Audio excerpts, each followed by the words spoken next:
Coming up in This Week in Computer Hardware, what's wrong with Intel's new 800P? Fix it at Oculus Rift. Seasonic has 600 silent watts and AMD's Project ResX. All that and more coming up next on Twitch. Netcasts you love. From people you trust. This is Twitch. Bandwidth for Twitch is provided by CacheFly at CACHEFLY.com.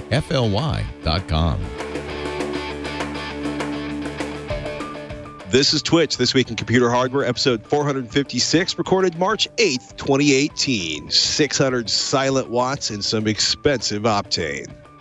Welcome to Twitch, This Week in Computer Hardware, a Twitch weekly show that aims to bring you the most useful, most engaging, most affordable, most expensive, most delightful, most amusing, most mobile, most desktop-bound gaming productivity mayhem available in this universe or any known or unknown universe. Mr. Ryan Shrout has been tied down by Lilliputians who are apparently beating him senseless and extracting promises for future clock cycles off of his next PC build. So Mr. Alan Malventano is joining us from PC Per. Alan, is anything exciting in the world of SSDs, or have you just given up on storage and are moving on to full-time keyboard analysis? A keyboard analysis? Good Lord. Yeah. I don't know. This week... in Cherry MX Reds. I don't know if I want to go that far off the deep end. Cherry MX Brown, the forgotten key. yeah. Examine the delights of the Cherry MX Brown. So, interesting day. Okay. I've spent the past couple of weeks messing around with a new SSD from Intel, the 800P. Capital P. Not lowercase p. This is getting a little bit confusing because there's actually a 760p that's like a regular NAND SSD. There was a 600p that was a regular NAND SSD. Those two had lowercase p's at the end. Then there was a 900p, which was that, fire-breathing, like enterprise style, but made for a consumer Optane SSD. Right. Now we have an 800p.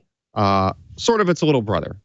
It actually, those familiar with Optane memory might seem a little bit familiar if you look at the picture on the stream there. It's an M.2 SSD. It has a couple of packages worth of Crosspoint installed.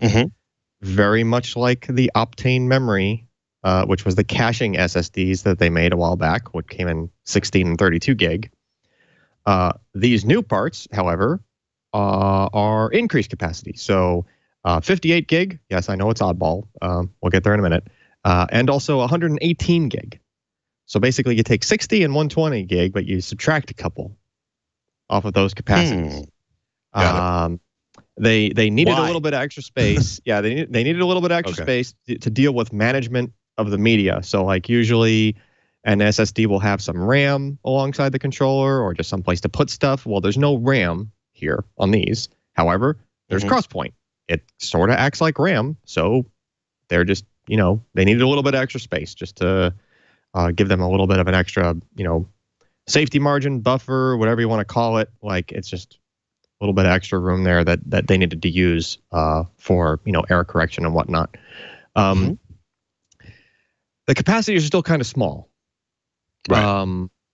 118 gig. Yeah. I mean, think back. It was like 2008 or 2009 when, there was like an OCZ, like IndieLinks controller, 120 gig SSD, right? So you're trying to go back to a capacity point and expecting people to use it when nowadays we have like a typical OS install is like 20 gig and some games are pushing like 50 gig. Well, so, you're also... Samsung 850 EVO, 250 gigabytes is $85. A half a terabyte is, I want to say like $160. The terabytes are still floating up there, around $340 if you want to stick with Samsung. But for that's just it's so small, it must be cheap, right? So they can put it in entry-level PCs to improve performance.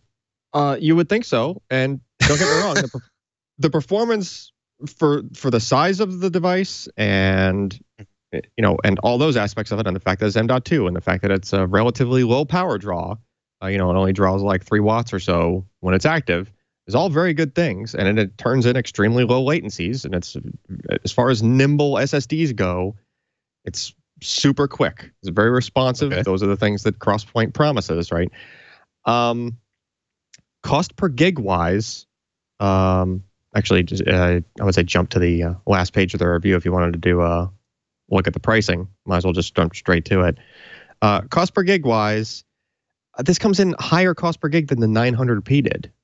And the 900p was a beautiful, like, you know, way more channel controller than this part, and PCIe 4 lanes and half height, half length, and came with a, you know, really solid heatsink on it. Like all these things that you would figure would drive the price up. Those launched at like $1.25 per gig, $1.39 per gig, depending on which size you were going for. These new parts, which are slower because they're only half the bandwidth, they're only 2 lanes of PCI Express. You know, lower capacity, it has all these sort of negatives working against them. The only bonus to them is really that it's a smaller thing that you can get into more places. You can't really put a 900p in a laptop, right? But $2.22 a gig, like, it's, you know, it's just way higher than $1.39. That's so 2012. It really, yeah. It's actually going again back to those days. And don't get me wrong, it's a new type of media, and I get it. And the performance is better when in places where it actually matters more for your typical kind of client workload stuff, which is low Q depth random reads. That's all great, but at that price, it's just really high. It's just really expensive. Let's roll this back for a second. I'm looking at the performance numbers, right? And they're nice, but in any normal human work activity, am I actually going to be able to feel the difference between, you know, 75,000 IOPS and 51,000 IOPS, or 75,000 IOPS and, you know, 49,000 IOPS? Well, those are for random writes. You have to be beaten on it pretty hard to get that part. The part you want to really look at for the client QDEF weighted charts, as far as like the feel of the SSD, would be more along the lines of the blue bars on that top chart on the QD weighted page. And I mean, they're definitely at the top, right? Both of the 800p capacities are up there, and you know, I even threw in the Optane memory parts, even though you normally wouldn't use them as a system drive, but there are some people crazy enough to do it, and they're probably going to want to know how these other two compare. But the 900p at the bottom there is basically, it's the same number. You know, it's the same. So that would translate to roughly the same feel if you were to try to have a scale of like how snappy the system felt to you.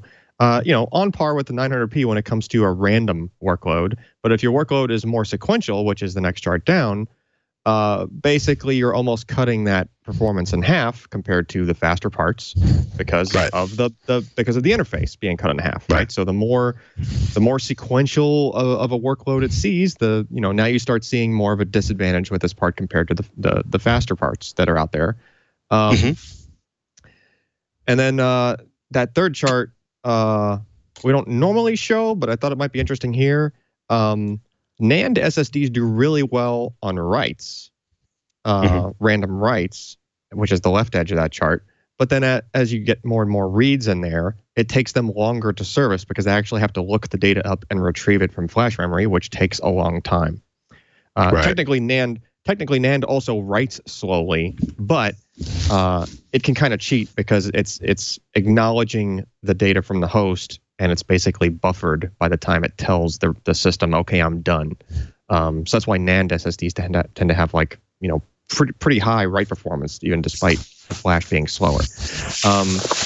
But then if you look at the other lines on that chart, they're all kind of swooping the other direction, right? They'll start kind of low on the random writes if it's a smaller capacity SSD. In other words, the yellow line on that chart there is only a 16 gig Optane part. It's only one die worth of crosspoint, so it can only do so much as far as its write speed. But once you get to the right side of that chart, again, all of those SSDs that have Optane memory installed or crosspoint memory installed all climb up really high.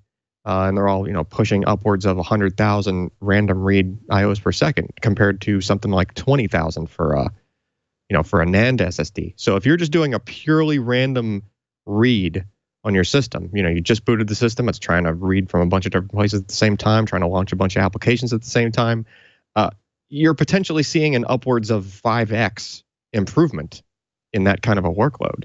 Now, again, this totally changes once you start throwing sequentials in and you start, mixing up the workload and is far away from or anything away from a pure 4K random read.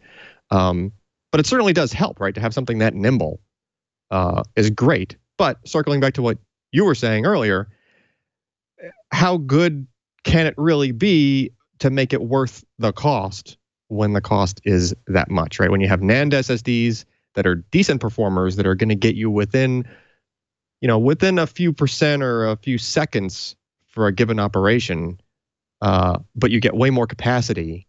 And yeah, for me, the sequential writes are much more exciting in a lot of ways because I work with giant video files. To be able to write at a 2x or 3x factor for a sequential write is a big deal to me, but the capacity is so small. You know what I mean? I look at Crucial's got their M.2 drives, their MX300s, and there's a 0.5 terabyte M.2 drive for $140.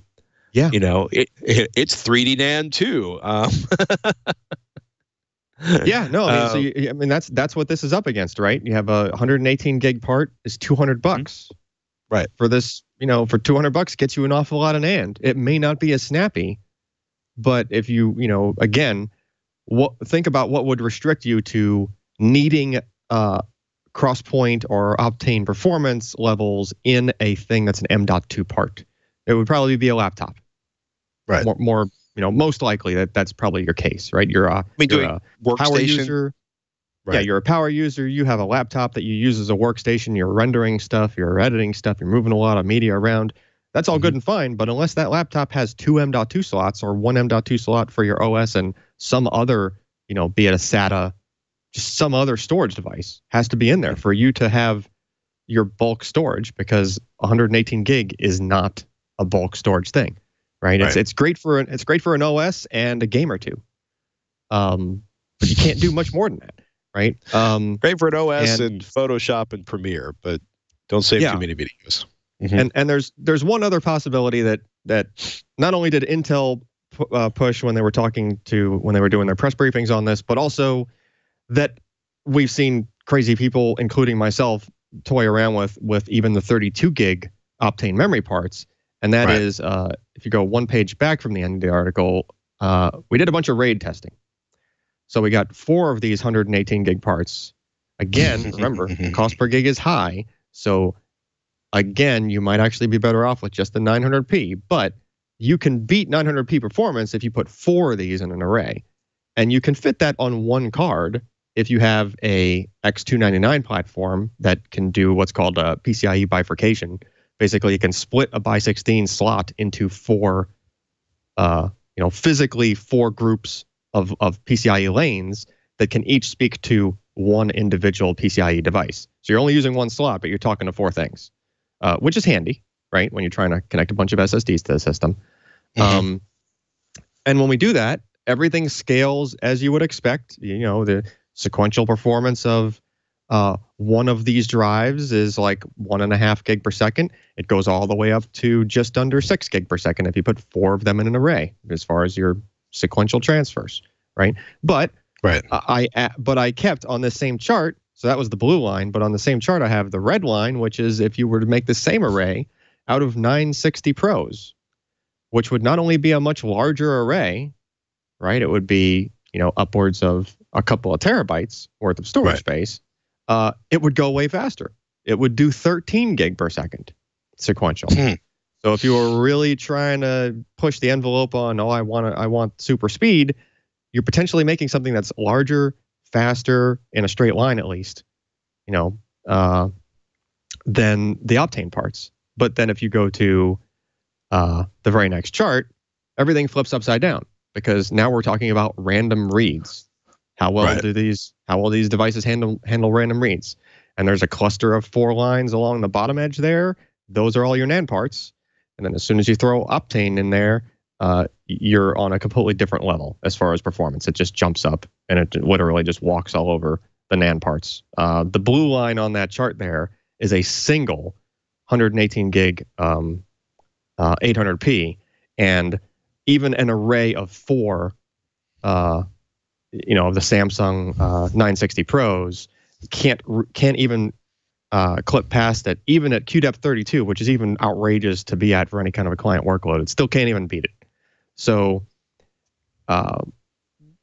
just different things to look at there. There's more details on that page of the review, but if you really want gory technical details like what the latencies do when you go into an array, and right, you actually do take a latency hit by putting any SSDs in any sort of RAID, because there's extra processing that needs to happen.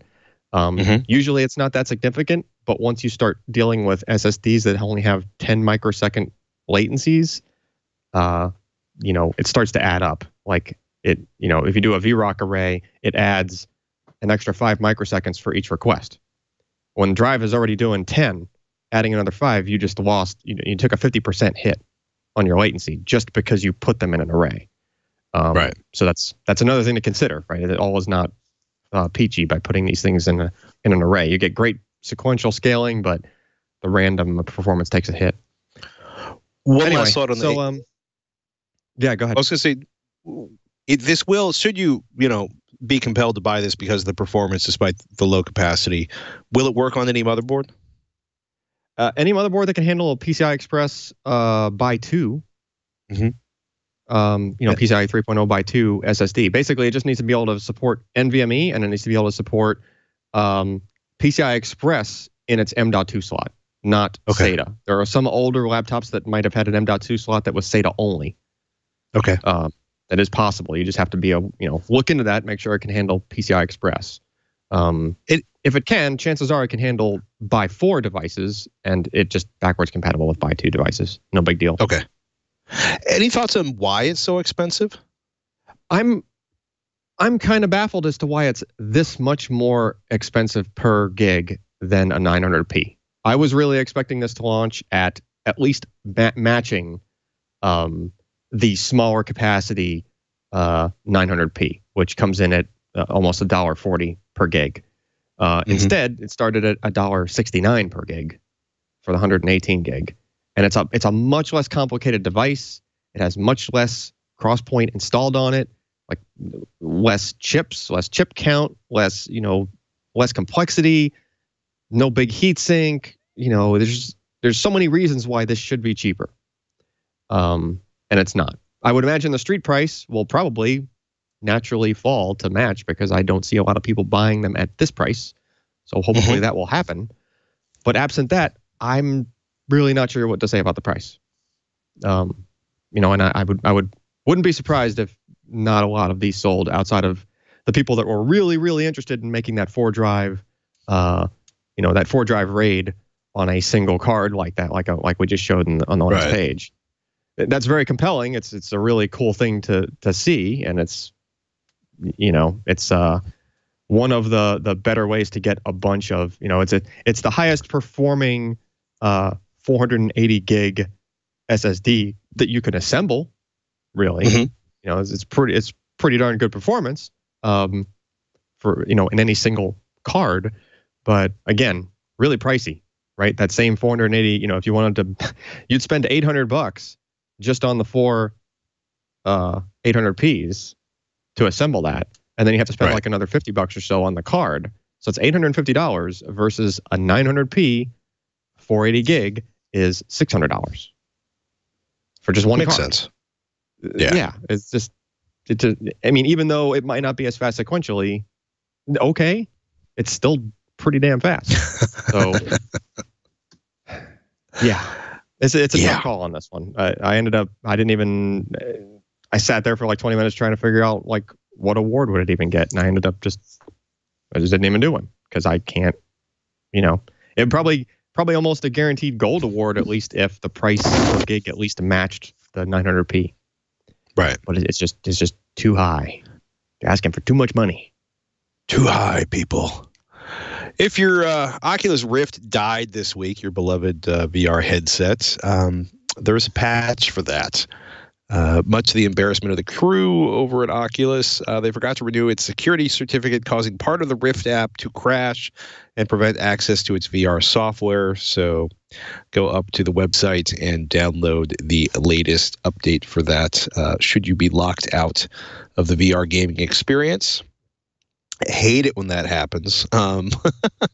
There was a lot of uproar about this, not just because their communication wasn't the snappiest initially, right? There were a lot of people that were like on their second or third reinstall of the Oculus software, or possibly already on like a Windows reinstall by the time that, because think about it, you're trying to use this thing, and that's I would probably have followed the same path based on what it was doing, just like a random crash of a piece of software that you reinstall the piece of software, it still doesn't work. Like that's pretty much your next step, barring any other explanation. And I just love those moments where you realize that, this just reeks of, wait, who owns the certificate? Wait, who's got the access to the certificate? Who's got the password for the certificate manager? Yeah, you can imagine what was going on behind the scenes. That must have been, insanity over on the Oculus team. I get that, but there was also a bunch of other insanity going on just in the user space, right? Like, you had developers that were getting ready for GDC, which is coming up. Like I saw a couple of posts from that, where I think it's GDC, right? Is that the thing that's coming up? Yeah. Game Developers Conference. There were a couple of guys that were just like I'm in crunch time. This thing stopped working. I've been troubleshooting it. I'm supposed to be getting my code ready. I'm not supposed to be like dealing with this, right? Surprise! So someone definitely dropped the ball. Yeah, it's just aggravating to know that there was a cert that could have even expired to make this thing just not work. Why is that? Why is it to that point even that it needs probably to make sure that the downloads are secured in a way that makes it enormously difficult for people to hack into the system and do terrible, terrible things to your computer via their software updates. Yeah. In any case, Oculus.com/rift-patch/ you're looking for Oculus patch March 2018.exe, and Oculus is really, really sorry about that as well. They should be. In other news, AMD back at the launch of the Vega. There was intimations that AMD could do a little bit better on the performance or optimize the performance of certain games, right? Because there's this kind of game that goes between GPU vendors and game manufacturers and the chip manufacturers, and AMD decided that they were going to pluck some low-hanging fruit, some very, very important, very, very popular games, and they were going to do some tuning for like Counter-Strike Go, Dota 2, League of Legends, where they thought they could improve gameplay. And a nice write-up on this that Ryan put together on PC Per. Quote, better management of buffers and timing windows to decrease the time from input to display. But they had a very specific selection of games and situations that it could address, which evolved into Project ResX, or the Radeon Esports Experience. And I like that Ryan puts, quote, most popular, unquote, PC games for Radeon GPUs. Driver level fixes, tweaks, optimizations, working with game developers.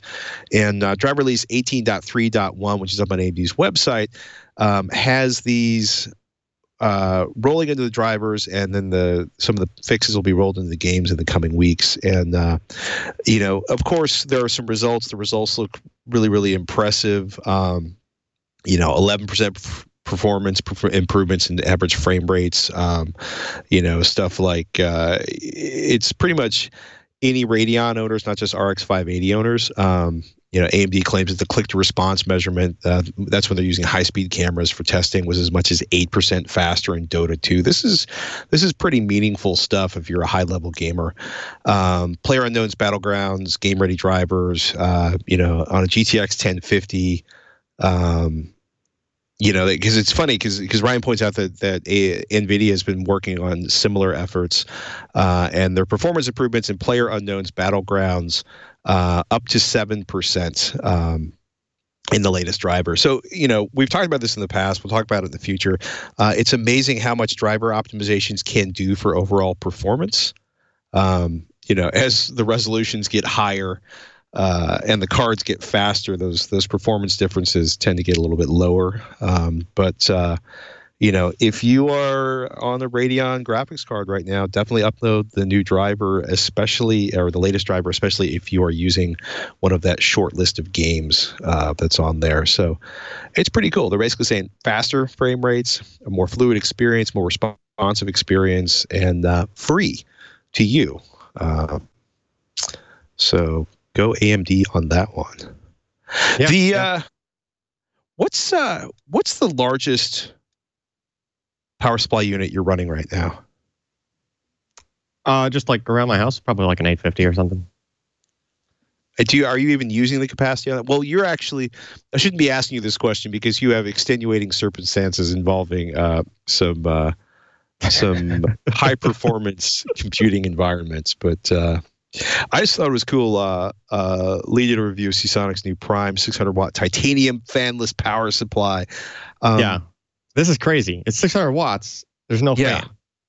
And that's a lot of wattage. Unless you're running multiple GPUs and a fairly hefty processor flat out, 600 watts is going to be more than enough for the vast majority of humans. And there's not a lot of them out there, but this one's rated 80 plus titanium and 0 dBA fanless operation. It's incredibly efficient.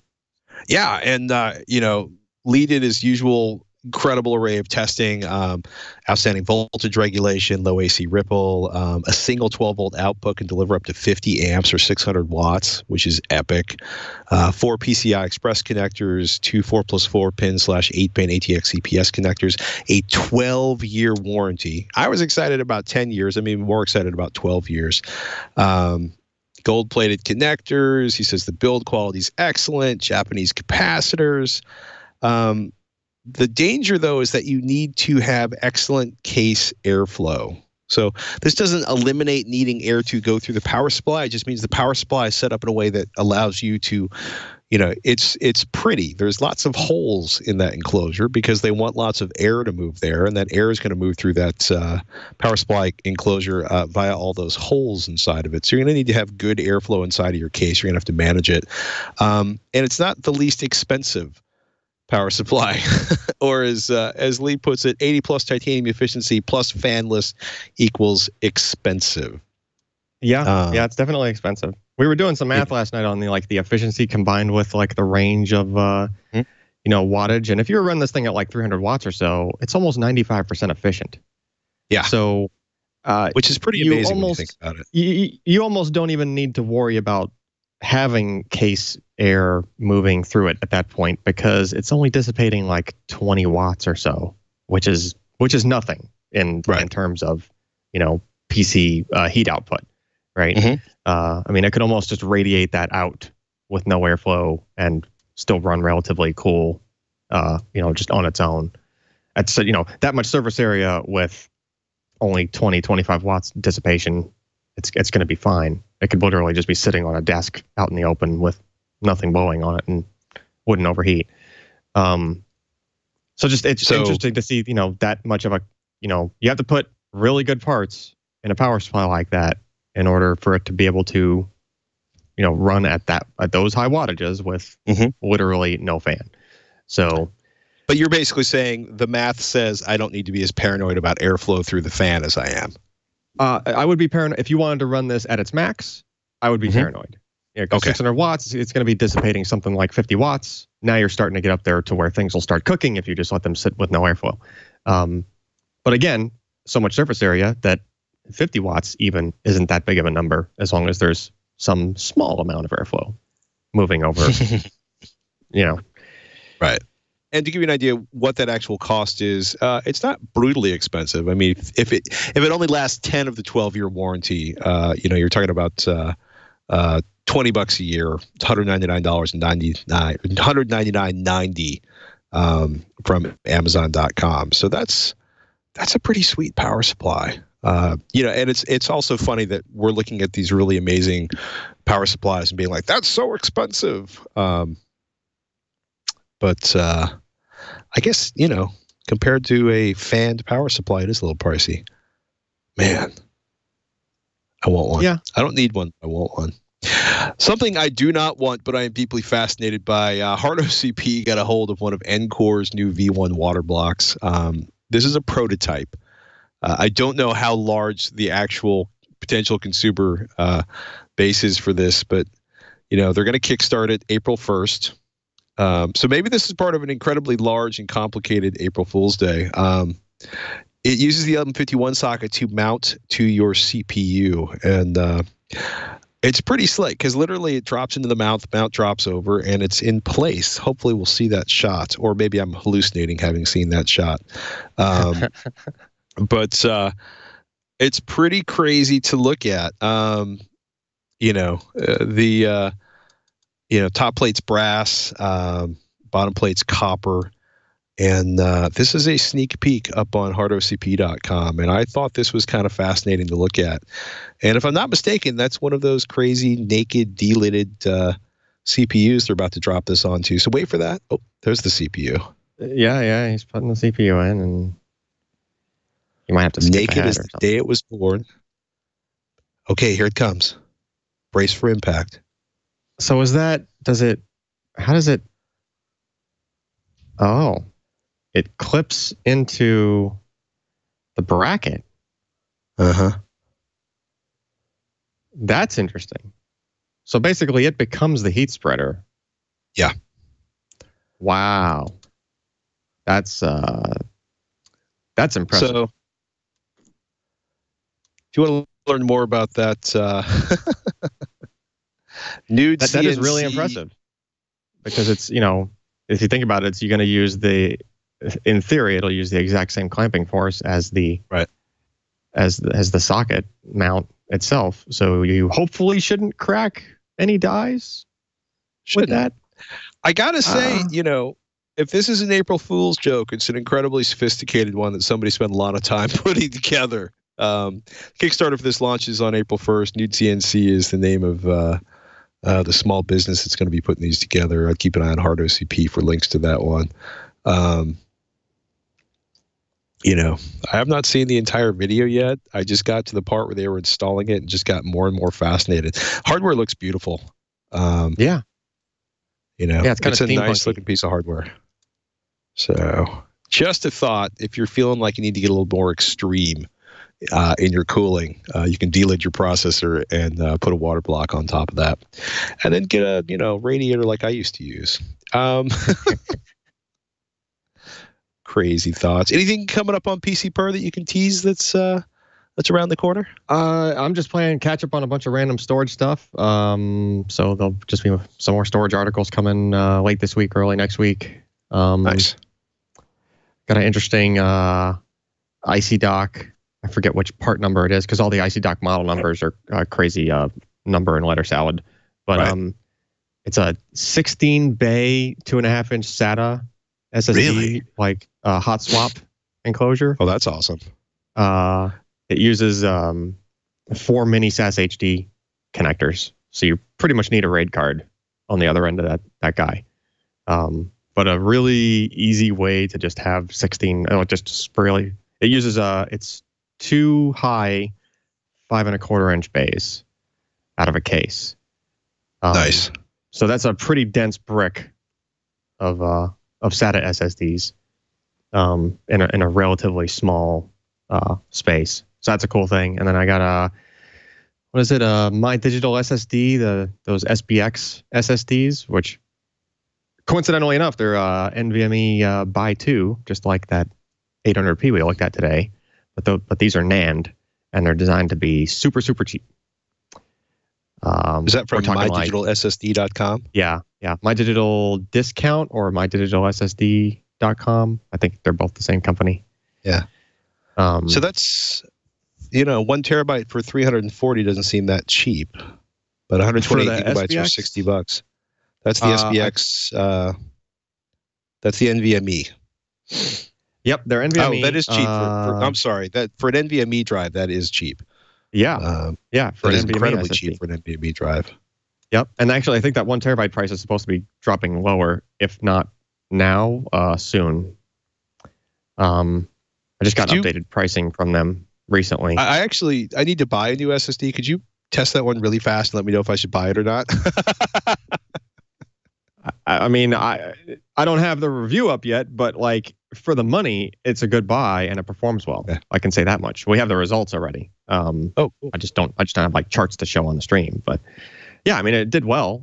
You just have to realize again, it's bottlenecked by a buy to link sequentially. So that's not a problem if you just have a laptop. And where are you going to move stuff to or from faster than? Right.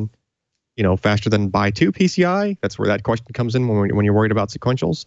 So basically, laptop, yes, desktop, no.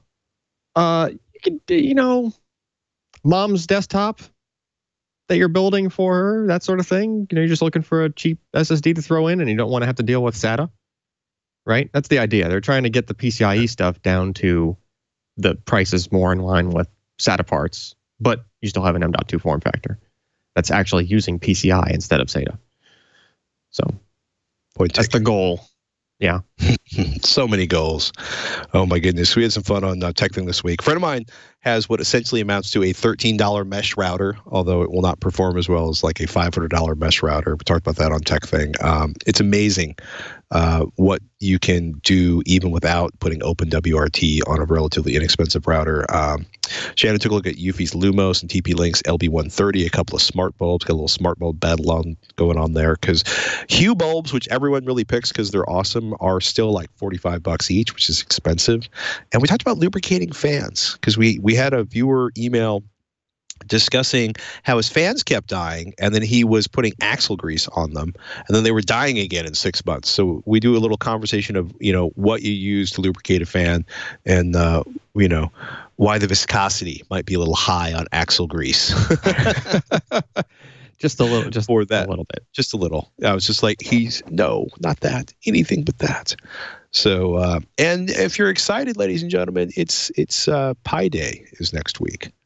So I'm looking, as always, forward to Pi Day. See what new and exciting things come out. Oh, my goodness. This, ladies and gentlemen, is a podcast called This Week in Computer Hardware. We call it TWiCH for short. Twitch.tv is not the place to find it. Twit.tv/Twitch is where you can find all of our older episodes and links to subscribe and information on how to subscribe. Alan Malventano can be found at PCPer.com. And you can find me at TechThing or AVExcel.com, which is a video show and a podcast that I do. I'm moving fast because I like to see if I can make our TD scream for this year in bridal joy of it. It's, man, Ryzen processors are cheap right now in advance of the next generation or the next upgrade on the Ryzen processor platform. SSDs are looking good. Memory prices will eventually come down. GPUs are still too expensive. And that's pretty much the summary of desktop hardware. Good time to buy a laptop, less good time to be building a desktop if you're a gamer or need a GPU for your creative processes. So, yep. Alan, thank you so much for taking the time to join us this week. No problem, anytime. With that, ladies and gentlemen, I'm Patrick Norton. And I'm Alan Malventano. And we'll see you next week on TWiCH.